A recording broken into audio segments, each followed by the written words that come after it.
శివుడు ఆసనం నుండి లేచి తనను సత్కరించలేదనే కోపంతో దక్షుడు శివుని చూచి ప్రతికూల వచనాలు పలికి ఇతడు ఇంద్రుడు విష్ణువు మొదలగు దేవతలతో పాటు యజ్ఞంలో హవిర్భాగం పొందకుండుగాక అని శపించాడు.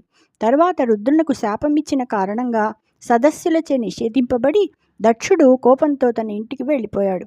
అప్పుడు శివభక్తుల్లో ముఖ్యుడైన నందికేశ్వరుడు దక్షుడు శివుని శపించిన శాపము అతడు పలికిన తగని మాటలను విని కోపంతో ఈ దక్షుడు మానవ శరీరం శ్రేష్టమని తలిచి ఏ ద్రోహము చేయని భగవంతునిలో భేదం దర్శించి అపరాధం చేశాడు అని ఇంకా ఇలా అన్నాడు.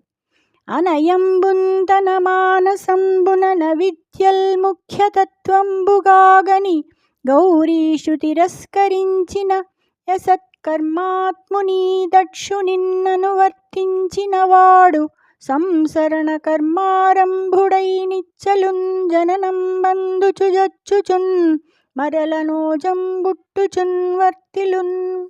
సదా తన మనస్సులో అవిద్యలే ముఖ్యమని భావించి శివుని తిరస్కరించిన ఈ దక్షుని అనుసరించిన వాడు సంసారంలో మునిగి సదా పుట్టుతూ చస్తూ ఉంటాడుగాక. జై శ్రీకృష్ణ.